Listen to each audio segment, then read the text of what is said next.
Welcome back, everyone, to Preaching Through 2 Peter. I am Michael John, the pastor at the Market Street Baptist Church in Amesbury, Massachusetts. It's good to be with you. Pastor Kevin Leach. I'm a pastor at the Woodland Presbyterian Church in Woodland, Washington. So today we are taking on, starting in chapter 2 of 2 Peter, and we'll be focusing on verses 1 to 3 today. And as we begin, this is a tricky topic. We're going to be talking about false teachers in the church. And one of the challenges of dealing with false teachers is that they are often the favorite teachers of many people in the church as well. So we're going to try to be careful with this and be clear and hope it will be helpful and be a blessing to many. So let's begin. Kevin, would you do the honors and read our passage for us today? Sure. Yep. Okay.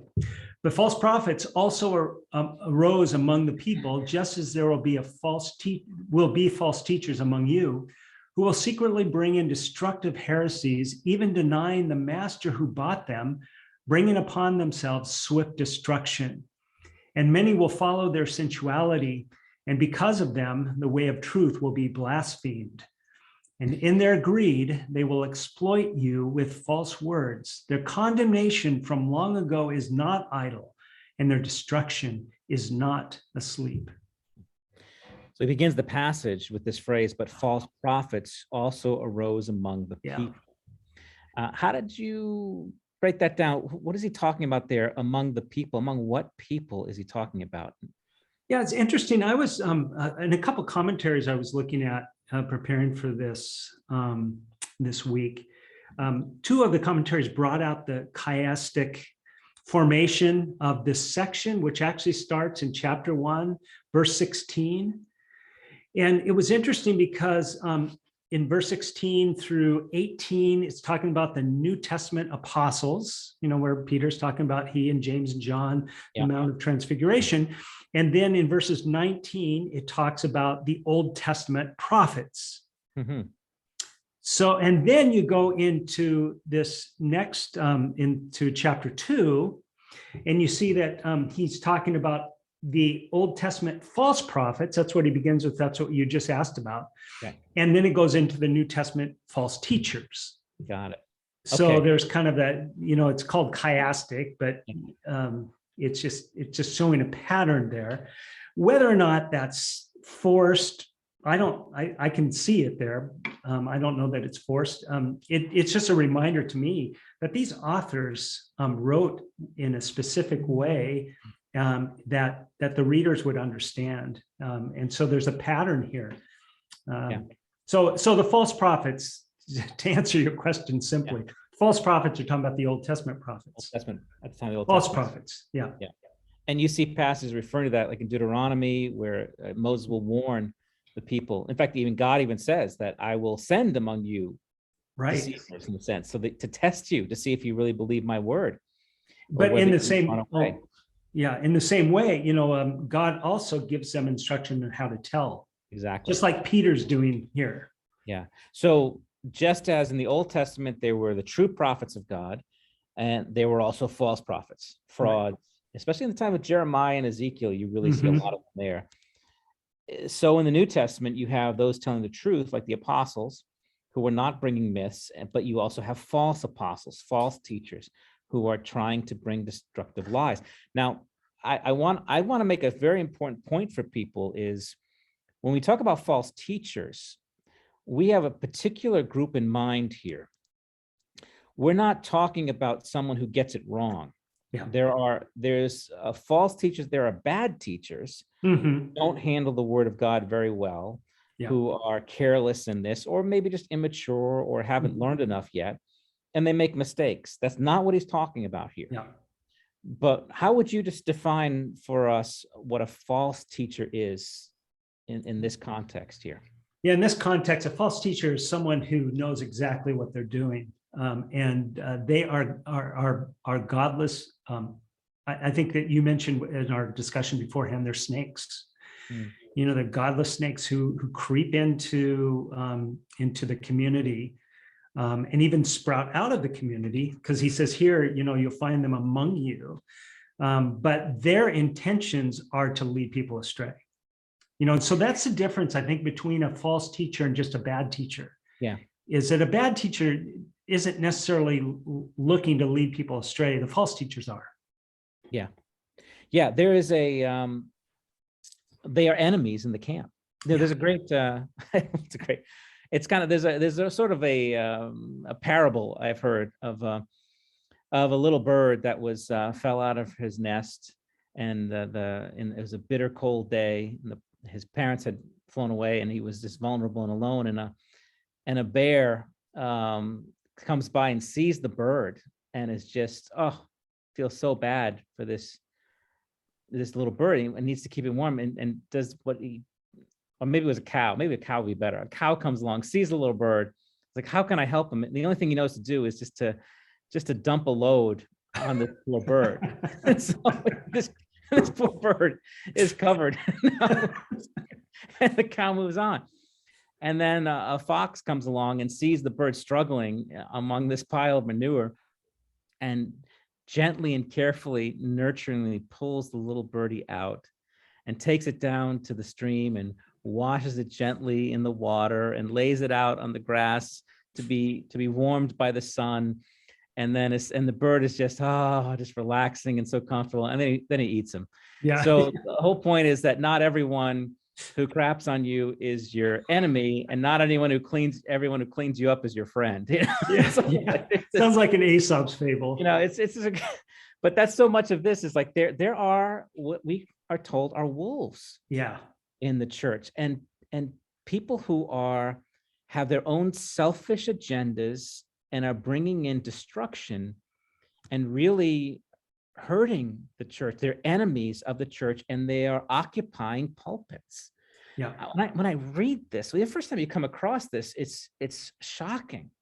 Mm-hmm. It's disturbing. Yep. And yet Peter tells it to us that you shouldn't be surprised about this. Right. This is how it's been from the beginning. Yeah. And so you better learn. It's time to grow up. Yeah. It's time to grow up and realize there are enemies out there. The world is not a friendly place. And there are enemies within the church, even among us. Right. And he doesn't call us to go into panic mode. No. But rather to use biblical discernment to be able to recognize them. And then in a little bit, he'll get into how we deal with them. Yeah. So, yeah, and I think one of the things that I jotted down, one of the thoughts as I was reading this, is that as we enter into chapter 2 and chapter 3 as well, we need to continue to go back to chapter 1, to be reminded of the solid foundation that we're to build our lives on as we continue on here. So it's kind of constantly going back to what we've learned, even as we go forward into this warning. And what is kind of shocking about this is Peter's so strong in chapters 2 and 3. Yeah. And it for some, they might think, well, this doesn't sound like Peter. I mean, Peter is the shepherd of the church, and yet these words are so strong. But you think about how shepherds are called not only to care for the sheep, but also to protect them from when the wolves attack. And that's what we see. And we think of Jesus as the great shepherd of the sheep, and he's the one who, people are surprised when I preach through Revelation. People are surprised by some of the things that we're reading. Yeah. And even kind of shocked by the strong language of judgment. Yeah. But that's because he's the good shepherd. Yeah, exactly. And his wrath and revelation really comes out of his love for his people. Yeah. Yeah. It's all motivated by that. Yep. So coming to our text here, and he's going to get into that destruction that's coming for them. Right. He talks about these false teachers among you. So we need to be awake that this is happening. Now, the first thing he says about them, he used this phrase that they will secretly bring in destructive heresies. Let's reflect upon that a little bit. First, maybe talk about heresies. What are heresies? Yeah, it's interesting because that word doesn't necessarily have to be a negative word. It can be just describing different types of teaching, different sects of, like the Pharisees, Sadducees, but, add that word destructive. And so you can get into, so then it's something that is against or opposite of the good news, because it's destructive. So it's twisting the different versions of the gospel that are destructive. They're not. Paul talks about it as if anyone preaches a different gospel than the one we preached. Yeah. We would say a different gospel means that it's a different message. It's a different presentation, that they're giving a different message. He says, let them be damned. Yeah. He has no use for that. But there are these destructive heresies that lead people astray to their destruction. But notice how they bring them in. I know. Yeah. It says they secretly do this. What are you going to say about that? Secretly bringing in destructive heresies. Well, if I know that you have, and I have too. We've seen these kind of destructive heresies coming in, and they don't bring it in overtly. It's done very subtly. Yeah. And I've seen this happen, and how people are just not expecting it. Now, Peter tells us to expect this. God is telling us to expect this. So be aware, be alert, pay attention to, like he said last section that we looked at last week. And so we shouldn't be taken by surprise. But I've seen it so often where people are, because they just they think of, oh well, the real bad people are going to be overt and not covert. But here we're told that they're covert. They come in secretly, clandestine.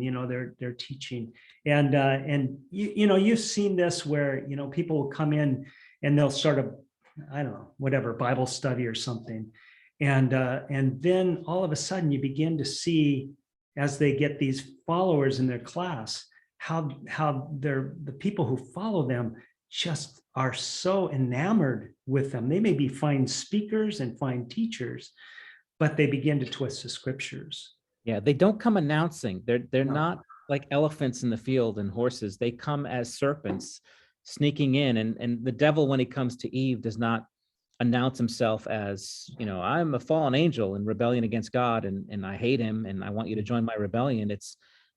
He comes in with guile, with almost innocent, the way he presents. Oh, did God really say? I must have misheard something. I heard that God, he starts with a little rumor, something to warm her up and to get her answering his questions, so that he's kind of moving the show as he pleases. Yeah. She's just kind of following along, and Adam's right there, dumb, and just following along as well. Right. Yeah. They come in secretly. I remember about 20 years ago, I remember the Way Down workshop. No. There was a diet fad in the Christian church that was being presented as the spiritual weight loss program. And this woman developed a program for losing weight based upon biblical principles. And it was really taking the church by storm, because, most diet programs are successful because they work for a little bit at least, and people see immediate results, and so they feel good. And she's an incredibly skinny woman. So she's doing this thing. And I remember so many people were talking about it, and we were thinking, well, what should we do with this? And I think it was Hamilton Church who said, who had a whole bunch of seminary professors on board there, looked at it and just said, no, we're not touching this. This is not biblical. And they saw some subtle things that were different that most lay people would have missed. Yeah. Then later on, it turns out that this woman actually did not believe in the Trinity, which is core Christian doctrine about who God is, and felt that the Trinity was bad doctrine. And her intent, she acknowledges this, was through that workshop, was to instruct people in what she considered the proper way of thinking about God. Yeah. And so it was a secret plan to kind of move people away from an orthodox view of God and a proper understanding of who God is. Yeah.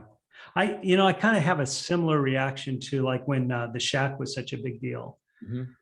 And there's such bad theology in that book. And, the guy who wrote it was exposed afterwards, after he wrote his second book of, I can't remember, Lies About God, or I can't remember what his second book was.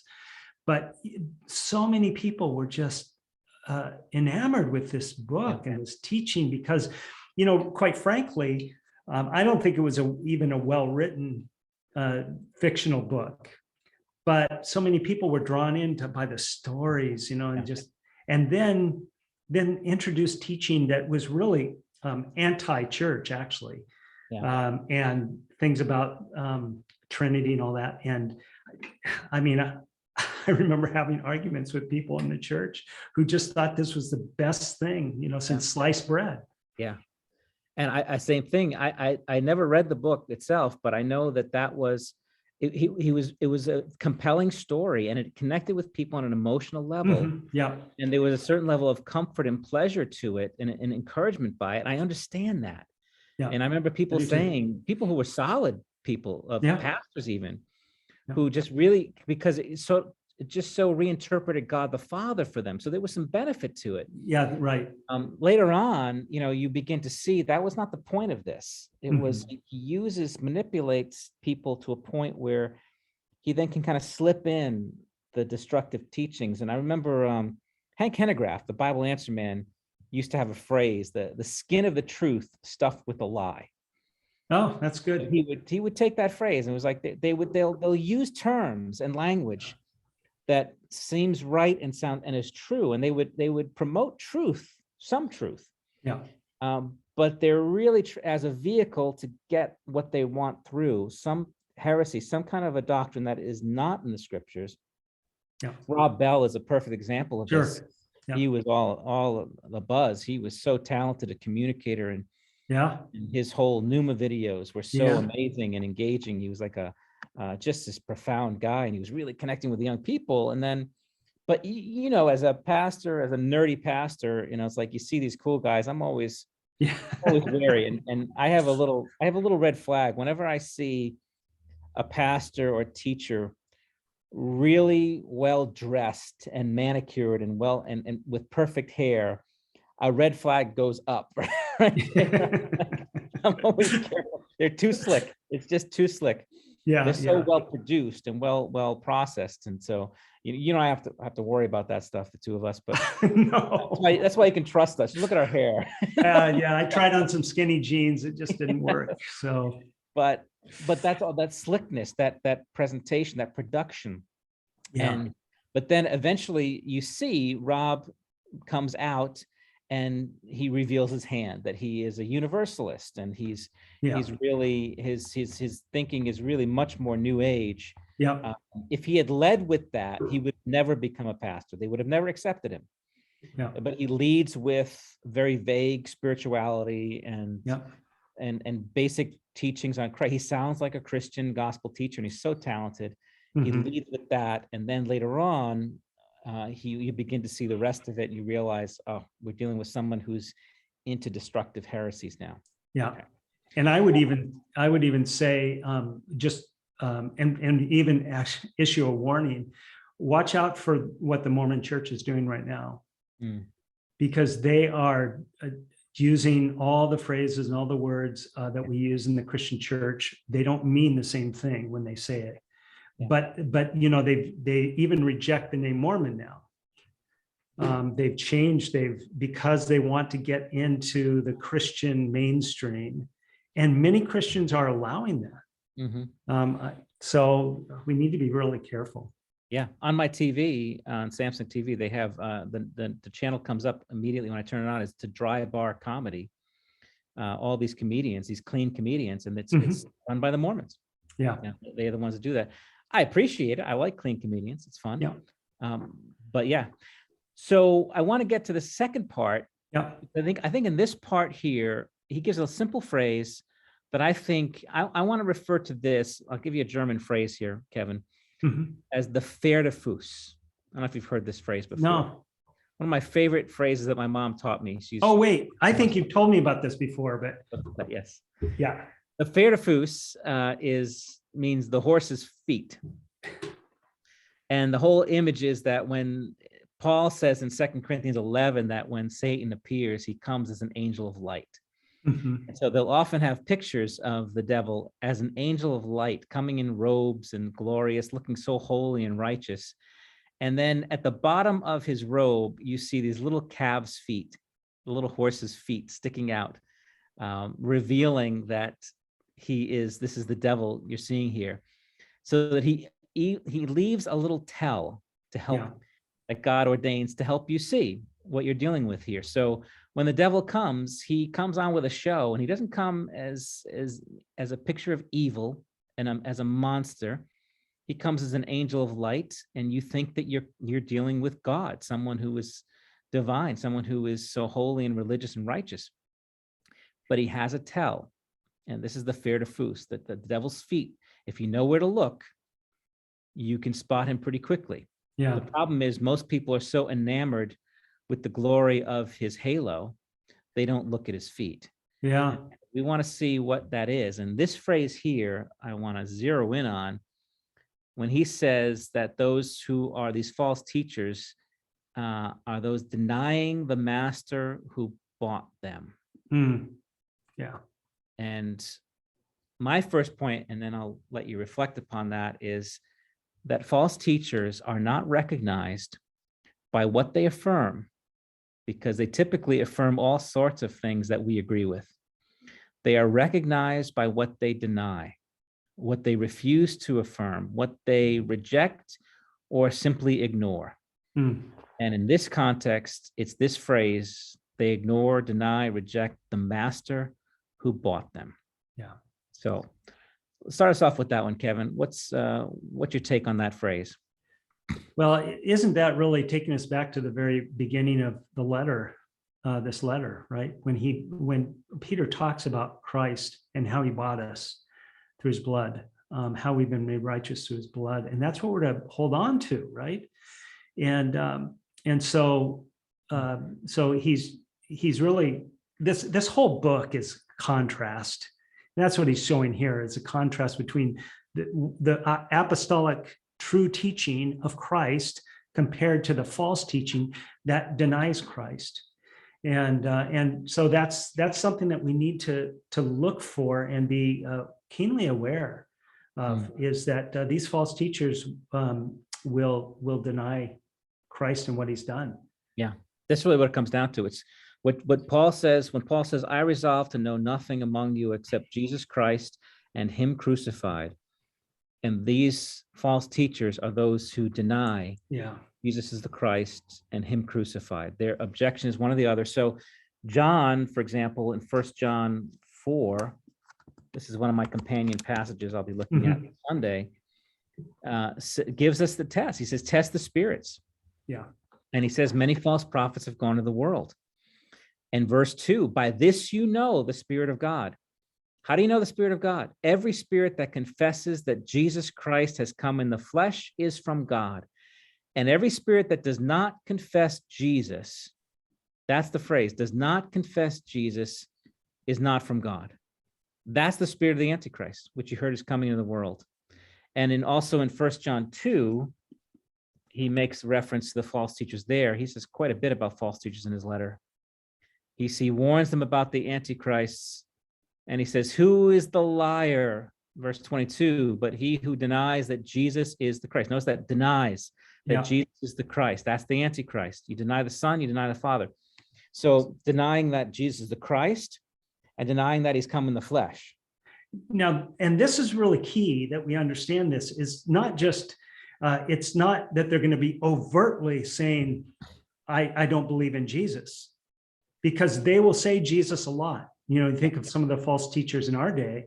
They use the name of Jesus all the time, but it's key that they're denying that Jesus is the Christ. This opened a whole new world for me to understanding, because I would hear preachers preach and I'm like, something's not right, but I cannot put my finger on it. I don't know what it is. And you say, well, what did he say that was wrong? Well, I guess that was okay. That was okay. And you broke it down piece by piece. And it all kind of was like, yeah, I guess it was all nothing awful about what they said. The thing is that what makes them false is they're standing in pulpits presenting what they call the gospel. And it's not what they say that is revealing their deceit. It's what they're not saying is they're not proclaiming Jesus as the Christ. If they proclaim Jesus, they will proclaim him as the example, as the inspiration for us, as a notable teacher. But he is not my master. And they do not call for trust and obedience to Christ. And also, when it comes to the cross is just is an embarrassment for one thing. It's, if it is mentioned, it's just an example of, well, God's love for us. Somehow Jesus just forgives people from the cross. Yeah. But it's not the purchase of a sinner by the blood of the Son of God. Yeah. It's just the ornament that we wear around our neck. Yeah. Not- And it is an embarrassment. That's why they don't know what to do with Good Friday, and let alone Easter Sunday. And so you see that atoning work of Christ, that he comes in the flesh, he dies in the flesh, he rises in the flesh, and yeah. ascends. That is so ugh, to these Yeah. people. In fact, I've had people tell me that they don't come to the Good Friday service because it's too depressing. Yeah. You know, and that just, the Good Friday service is one of the most moving services for me, because of what's being declared there. So. And for me growing up, it was Easter Sunday that really revealed the hand of these false teachers in some of them, my pastors growing up, and how they talked about the resurrection. They would never talk about it as a bodily event. Yeah. It was always a symbol of how we can overcome our setbacks. Look, Jesus rose from the dead. We can rise too from these things. And it was a spiritual event. It wasn't a literal physical thing that happened. Yeah. They deny these things. And so these are core. These are the devil's feet. That's his left foot and his right foot. They deny Christ, that Jesus is the master, and they deny that he was crucified for the sins of the world. Yeah. And the major cults, you will see very clearly that they hold those positions. Yeah. The Mormons and the Jehovah's Witnesses, they deny that Jesus is the master, the Son of God, that he's divine in that way. And think cults like the Muslims, though they have a high view of Jesus as a prophet, also deny his deity. Right. But they also deny the cross. They refuse to believe that he died on the cross. Yeah. And it's interesting, the cross, that Peter is the one that Jesus said, "Get behind me, Satan," to Peter when he says, "You shall not die like that." Yeah. Yeah. So that's kind of an interesting thought here. So come back to our passage here. Chapter 2. So we see here, oopsie, wrong one. Well, let me just say also, you talked about the importance of acknowledging Christ and his divinity. Peter makes a big thing about that, right, from the very beginning. But a couple times he talks about Christ as God, and so that's such an important point. Yeah, and you can really, I find this to be helpful.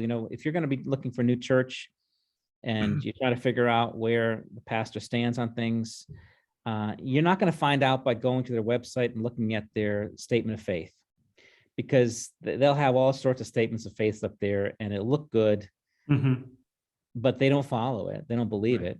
You need to sit down with that pastor or listen to his sermons and just say, what is he saying about Christ and the cross? Is he saying anything about those things? Because if they're not saying anything, get out of there and move on. Don't even waste your time. At best, he's just a really bad preacher. At worst, he's a wolf. Yeah, leading you astray. So, all right. So bringing upon themselves swift destruction, and so we'll talk about their destruction in a minute. Yeah. But verse 2 and 3. He says, many will follow their sensuality, and it's in their greed that they will exploit you with false words. He mentions these two things, greed and sensuality, that seem to mark the ministry of false teachers. Why is that? What's that about? Well, these are the very thing that caused the fall, right? Sensuality and greed, looking for things that we desire for ourselves. And I think of it says, and many will follow their sensuality. And when a false teacher comes in and begins to try to move people, many people will follow. These are people who are preaching what their itching ears want to hear. Mhm. They're just looking for that green light to dive and delve into sensual desires and behaviors. Yeah. And so that's exactly what Satan was doing, evil one was doing with Eve and Adam. Yeah. People wonder why false teachers come in and bring destructive heresies and bring such destruction to the church. Why do they do this? Do they hate Christians, that they want to destroy their lives? And I would say, well, no, not at all. When a wolf infiltrates a flock of sheep, does he do it because he hates the sheep? I would argue that he does it because he loves the sheep in his own wolfish way. That it's all about his appetite. He has a hunger for things. That's that sensuality. That's what really drives this, is that they're not content to be Christians in a church. That requires humility. That requires learning and listening. No. They immediately seek to be the teachers, because there you get the benefits. There you can exploit people. Yeah. When you look at the bankrolls of some of these false teachers out today, Kenneth Copeland, he not only owns planes, he owns an airport. Yeah. Benny Hinn and his $1 million mansions and estates. Creflo Dollar. Creflo Dollar. Joyce Meyer, she's a favorite. She is a favorite. She is rolling in cash. Yeah. And they're making it off of their messages that are not centered on Christ and the cross and calling people to the cross, but calling people to their own, that you can do it. You can, believe in yourself, or speak words to bring prosperity to yourself. And prosperity and success are often the focus of their ministries. That's the sensuality. Yeah. Right. And so they have nothing personal. I'm sorry I destroyed your life by these destructive heresies, but I got to eat. Right. And nothing personal. I've got to feed my appetites. Yeah. Whether it's a sexual appetite, whether it's greed or pride or fame or power, or just this feeling of I'm important and I want people looking to me and affirming me always. That's this wolfish quality in them, and they're used for that. And I think that's really important that you bring that out, because we're not just talking about when he talks about sensualities, we often go right to sexual sins. No, it's more than that. It's whatever it is that is your appetite other than God. If you're any kind of idol, and so that's he's going to be talking about Balaam, and that's really what Balaam was all about. That's the kind of the advice he gives to King Balak, right? If you want to bring down Israel, here's how you do it. Just introduce the sensualities to the people, the things that they really that their flesh desires, and you'll bring them down. That's what happened. Yeah, absolutely. The phrase here gives now a couple of reasons why we need to be so on the alert for false teachers and deal with them. And he says, verse 2, he gives one phrase: because of them, the way of truth will be blasphemed. So many will follow the sensuality and the destructive heresies. And because of that, the way of truth, the true gospel, will be blasphemed. What does he mean by that? The true gospel, the truth will be blasphemed. When I read that, my first thought went to Romans chapter 1, that whole section 18 through the end. But talking about that downward spiral into sin, and it, I don't know if you can get there, but if you go to Romans, go to verse 24, I think, Romans 1:24.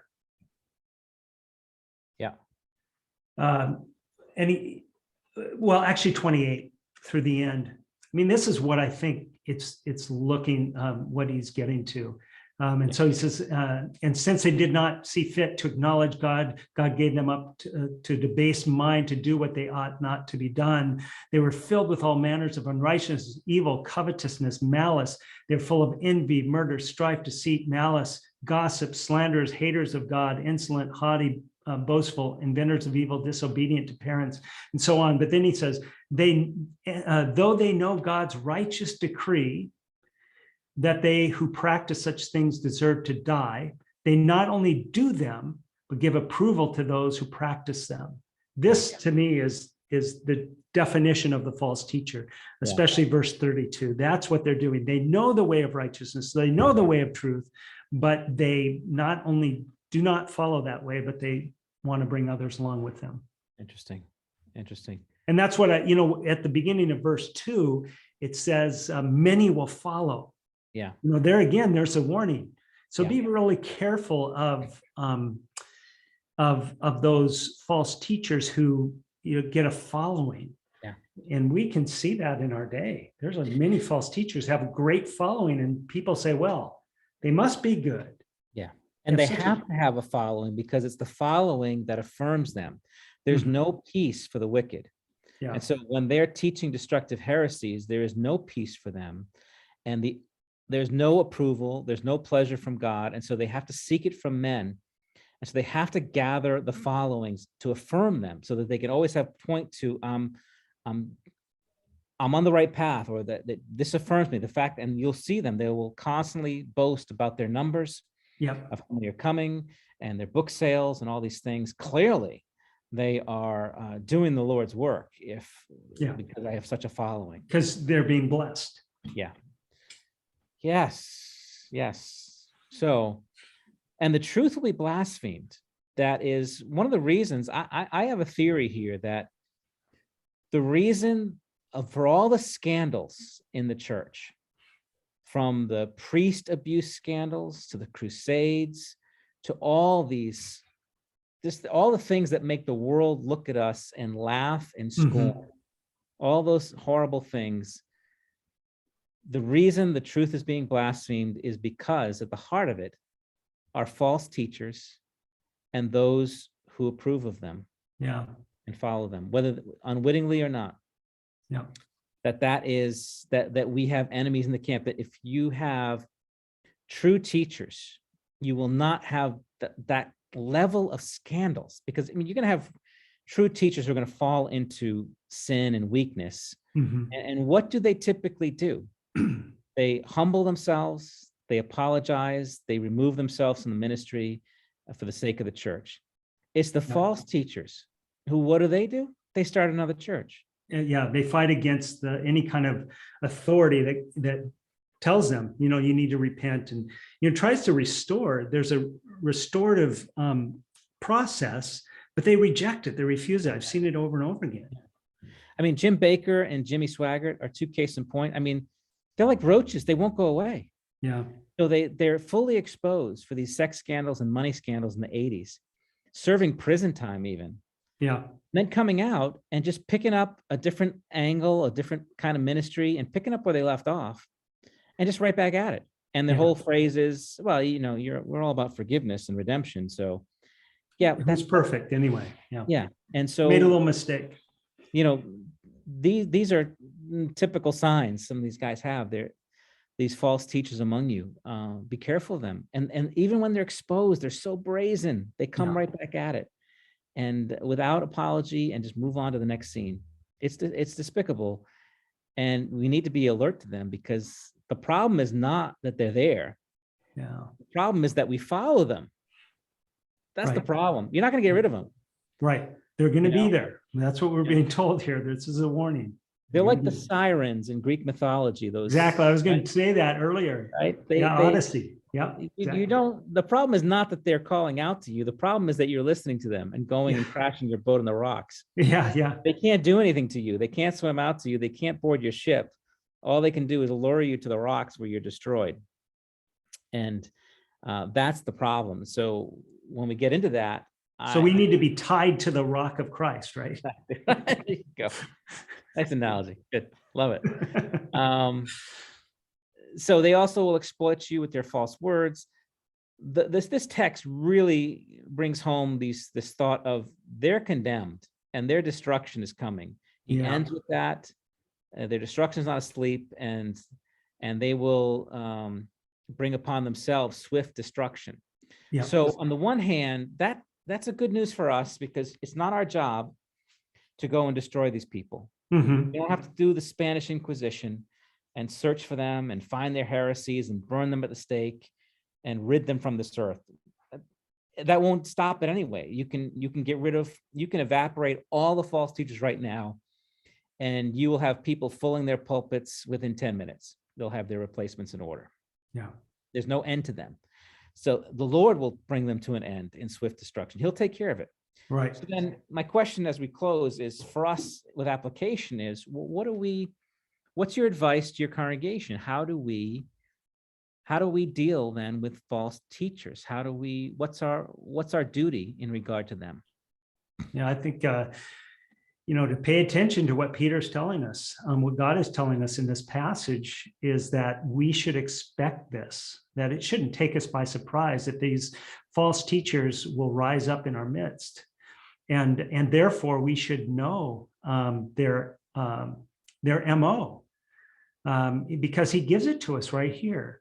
And so we need to, and again, I refer back to what Peter gave us in chapter 1. That's why he's beginning the way he does in this letter, is to remind us that we are to be grounded in Christ, grounded in his word, his promises. And therefore, when we are, we will see these signs that he's pointing out to us, and we'll be able to avoid these ones who want to exploit us. In verse 3, it says to exploit us with their false words. Yeah.